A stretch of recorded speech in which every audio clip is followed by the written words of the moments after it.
नमस्कार, मैं हूं शैली शर्मा और आप देखना शुरू कर चुके हैं एनजीपी हरियाणा। दोस्तों, आज हम चर्चा करेंगे पूर्व मंत्री व नांगल चौधरी से पूर्व विधायक डॉक्टर अभय सिंह यादव की। डॉक्टर अभय सिंह यादव ने सुबह सुबह एक्स प्लेटफॉर्म पर लिखा। अभय सिंह यादव लिखते हैं, नांगल चौधरी की विधायक मंजू चौधरी का केवल डिनर में नहीं, उनका भारतीय जनता पार्टी में भी स्वागत है। यदि मन कर रहा है तो संकोच की कोई बात नहीं है, वह सादर आमंत्रित है। चुनाव के समय गठबंधन का भाईचारा भी बना रहेगा और पार्टी का बंधन भी नहीं रहेगा। इसी पर आज हम चर्चा करेंगे कि डॉक्टर अभय सिंह यादव इस एक्स प्लेटफॉर्म के माध्यम से, इस पोस्ट के माध्यम से क्या कुछ संकेत देना चाहते हैं। आपको वैसे ही पता है कि इन दिनों सियासत गरमाई हुई है। एक तरफ डिनर डिप्लोमेसी की काफी चर्चा है, जो कि 18 जून को हुआ था, लेकिन चर्चा का विषय वो अब बना हुआ है। और एक तरफ 200 बेड के अस्पताल को लेकर काफी सियासत गरमाई हुई है। आज इन्हीं सब विषयों पर बात करते हैं। चर्चा में हमारे साथ मौजूद है एनजीपी के प्रधान संपादक महेश कुमार वैद। सर, सबसे पहले आपका स्वागत है। सर, आप क्या कुछ बताना चाहेंगे कि डॉक्टर अभय सिंह यादव ने क्या संकेत दिया है? वो एक्स प्लेटफॉर्म के माध्यम से अपनी बात कह दी, उन्होंने क्या निकल कर आया? शैली, देखिए, क्या एक पुरानी कहावत है कि चोट तब करो जब लोहा गर्म हो। तो डॉक्टर अभय सिंह यादव ने सीधे सीधे चोट की है जी। तो आप जो उन्होंने ट्वीट किया है उसका सीधा सीधा संकेत ये है, उन्होंने अपने ट्वीट से एक साथ दो संकेत दिए हैं। एक तो सीधा सीधा ये संकेत दे दिया है कि चुनाव में उनके साथ भितरघात हुआ जी। और जो वो बात कहते रहे थे वो बात बिल्कुल सही साबित हुई है। मंजू चौधरी को डिनर में राव इंद्रजीत ने आमंत्रित किया, तो मंजू चौधरी को डिनर में आमंत्रित करना और राव अभय सिंह को आमंत्रित नहीं करना, तो कहीं ना कहीं ये साबित तो करता है कि राव इंद्रजीत सिंह के नजदीक मंजू ज्यादा है, डॉक्टर अभय सिंह यादव नहीं है। मतलब आप मानते हैं कि चुनाव के समय राव इंद्रजीत सिंह ने मंजू चौधरी की मदद की थी? नहीं शैली, आप एक बात को समझिए, आप नहीं भी मदद करें, लेकिन आपका मन अगर डॉक्टर अभय सिंह यादव में नहीं है तो आपके समर्थक निश्चित रूप से उसके विरोध में ही जाएंगे। राव के बिना कहे ही, राव कहे या ना कहे, संकेत ही काफी होता है। राव के काफी संख्या में समर्थक मंजू चौधरी की तरफ गए।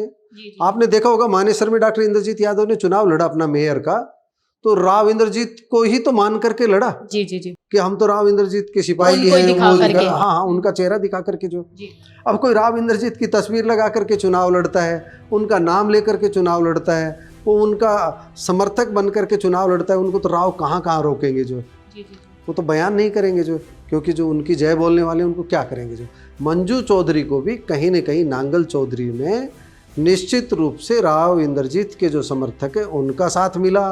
रामविलास शर्मा जो हैं उनके समर्थक थे, उनका साथ मिला, तो उनको चुनाव में नुकसान हुआ इस बात का और उनको मलाल है।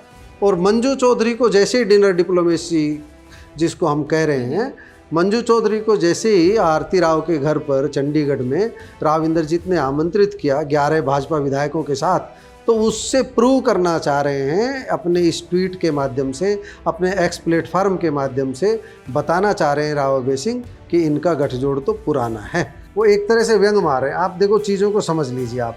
उन्होंने क्या कहा है, नांगल चौधरी की विधायक मंजू चौधरी का केवल डिनर में ही नहीं, उनका भारतीय जनता पार्टी में भी स्वागत है। मतलब डॉक्टर अभय सिंह कह रहे हैं कि उनका भारतीय जनता पार्टी में स्वागत है। उनको भी पता है भाजपा में आया नहीं जा सकता, जो कानून है वो हमारा इजाज़त नहीं देता दल बदल का, तो उनको पता है वो भाजपा में जा नहीं सकती। लेकिन वो एक कटाक्ष मार रहे हैं कि भाई छुप के जो पहले गठजोड़ था अब वो ओपन में आ गया। तो आगे वही लिख रहे हैं, यदि मन कर रहा है तो संकोच की कोई बात नहीं, वह सादर आमंत्रित है।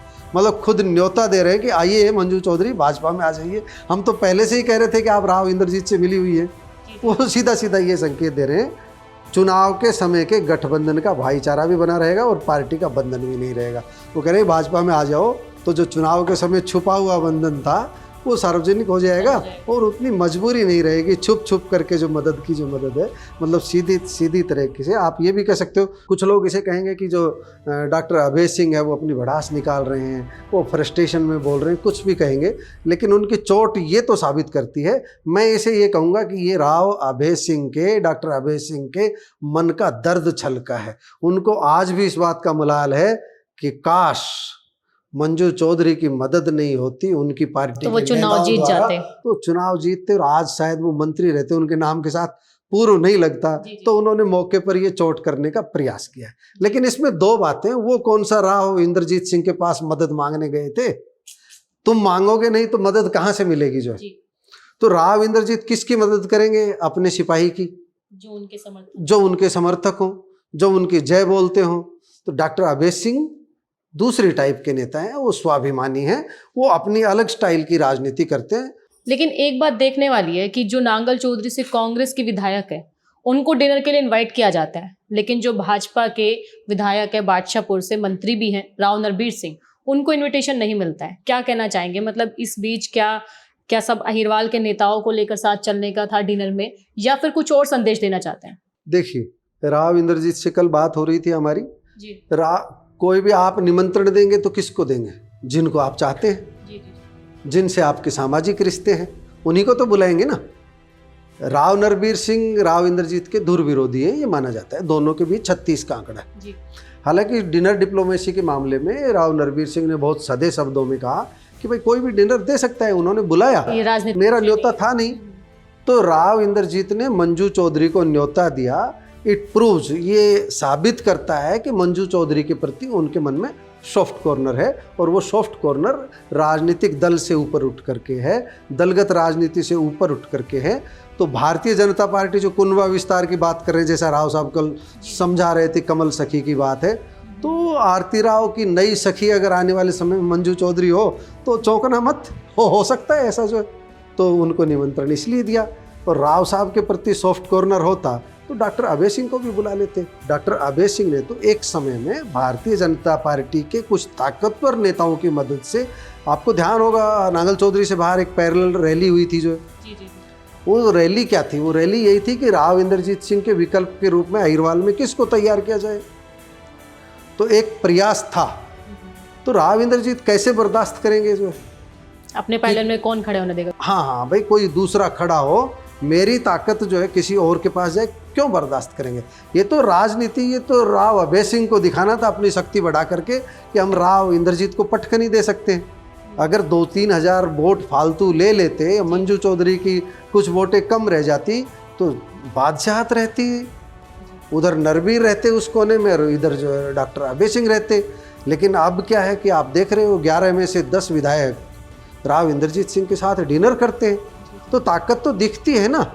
तो ताकत कहाँ से आती है? सिर से, संख्या बल से। तो संख्या बल कौन ले गए? राव इंद्रजीत सिंह। तो ये तो भाग्य का खेल है।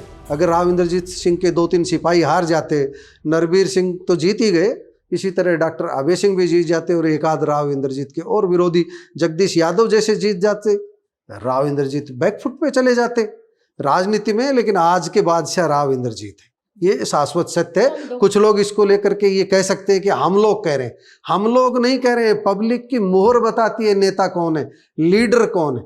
राव रसातल में तभी तो जा सकते हैं जब जनता उनको ले जाए। जिस आदमी को बार बार जनता वोट दे रही है, उनकी बेटी को चुनाव जिता रही है, उनके विरोधियों को धूल चटा रही है, तो क्या कहेंगे? कहीं ना कहीं ताकत तो है। सिंह की राजनीति की अगर हम बात करें तो उनकी भविष्य की राजनीति आपको क्या नजर आती है?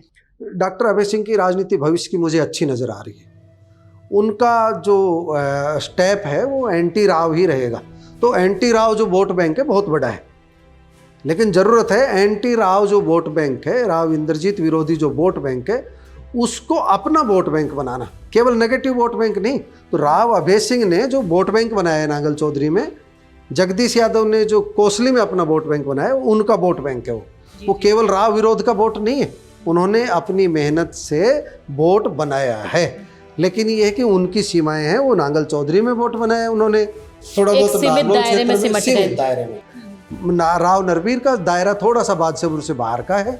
जगदीश यादव ने अपना कोसली में बनाया। लेकिन राव इंद्रजीत का नांगल चौधरी से लेकर गुरुग्राम तक, और अब हम देखते हैं भिवानी में भी उनको बुलाया जाता है, दादरी साइड में भी उनको बुलाया जाता है, झज्जर में भी उनको बुलाया जाता है, हांसी में भी उनको बुलाया जाता है। जो यादव बेल्ट है उनके अलावा भी उनको बुलाया जाता है। इसलिए बुलाया जाता है कि कुछ ऐसा वर्ग है जो राव इंद्रजीत सिंह में आस्था रखता है, इसलिए उनको बुलाया जाता है। तो उनकी दुकान में कहीं 3 पैसा सामान है, किसी विधानसभा में 20 पैसा सामान है। तो जो उनकी दुकान में सामान है, वो जिस पार्टी को मिलता है वो सामान, वो पार्टी सत्ता में आती है। राव इंद्रजीत अकेले नहीं जीत सकते। कभी हम वो कह ही नहीं रहे कि वो अकेले दम पर चुनाव जीत जाएंगे, ऐसा नहीं कह रहे। उनको पार्टी के सहारे की ज़रूरत है।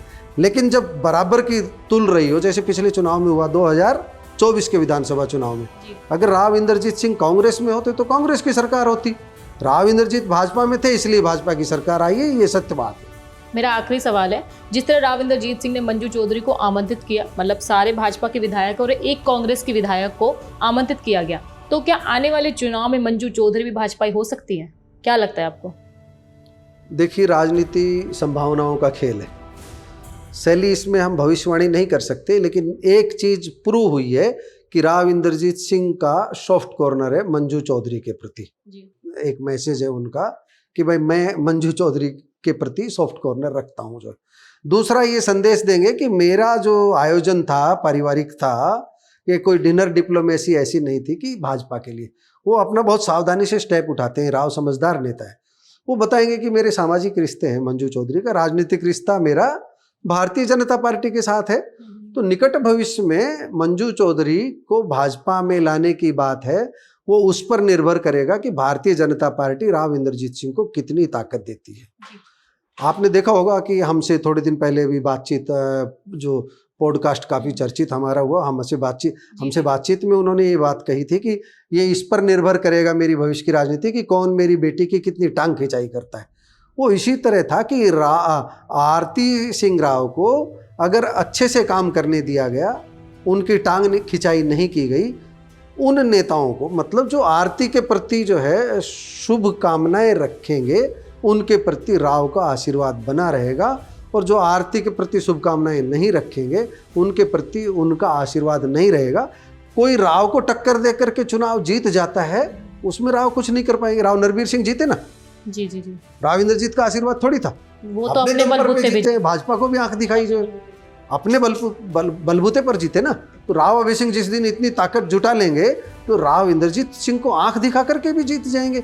जरूरी थोड़ी है आज के दिन बादशाह बता रहे हैं, हम भविष्य का नहीं कह रहे। जो अगर डॉक्टर अभय सिंह यादव राव इंद्रजीत सिंह को आंख दिखा करके चुनाव जीत सकते हैं तो जीत जाए, लीडर बनेंगे। जो राव नरवीर सिंह लीडर है ना, लीडर इसीलिए है, और वो बादशाहपुर से आगे भी दायरा बढ़ाने की कोशिश में है, लेकिन इस बार वह फूंक फूंक करके कदम रख रहे हैं। राव इंद्रजीत सिंह के प्रति ऐसा कोई शब्द नहीं कहते। उनकी भी एक जो भविष्य की रणनीति है कि भाई राव इंद्रजीत सिंह 75 के होने जा रहे हैं, तो निश्चित रूप से अहिरवाल में एक वैकेंसी आएगी, और राव उस वैकेंसी को अपनी बेटी से भरना चाहेंगे। और राव नरवीर सिंह का प्रयास रहेगा कि बेटी के बजाय हम भरें उसको। डॉक्टर अभय सिंह यादव सोचेंगे हम भरें उसको, जो है पार्टी में अहिरवाल का चेहरा बनना चाहेंगे। तो इनको खुद को साबित करना होगा। अभी तो इस रेस में राव इंद्रजीत सिंह आगे हैं। बेशक इस बात पर हमारी आलोचना होगी, लेकिन मैंने एक दिन राव इंद्रजीत सिंह के धुर विरोधी नेता से सवाल किया, वो हम पर कटाक्ष कर रहे थे। बोले यार वैद्य जी, आप ना उधर 2100 और हमारी तरफ 1900। तो मैंने उन नेताजी से सवाल किया, नेताजी मुझे ये बता दीजिए, आप और उनका राजनीतिक कद वो 21 हैं या आप 21 हैं, मुझे ईमानदारी से बता दीजिए। वो नेता की तारीफ करनी होगी। उन्होंने ईमानदारी से जवाब दिया, देखो वैद्य जी है तो राव इंद्रजीत सिंह 21, इस बात में तो हम नहीं कह सकते। तो जो मैं कहा 21 आदमी को तो 21 बताया जाएगा और 21 ही लिखा जाएगा, उसमें पत्रकार पर क्यों उंगली उठाते हैं जी। जो ये ट्वीट है, इसके बाद क्या कोई सियासी घमासान हो सकता है? क्या लग रहा है? सियासी घमासान नहीं, बस राव विरोधी जो है आपस में संवाद उनके बीच बढ़ेगा। जो राव इंद्रजीत सिंह के विरोधी हैं, वो आपस में चर्चा उनके बीच बढ़ेगी, संवाद कायम होगा। तो लगेगा कि जैसे डिनर डिप्लोमेसी जो आपने देखा ना चंडीगढ़ में राव की हुई, तो निकट भविष्य में हो सकता है कि जो एंटी राव भी एक साथ लंच या डिनर की टेबल पर नजर आए। जो जी, नेले पे धैला। जी जी जी, जी। धन्यवाद सर।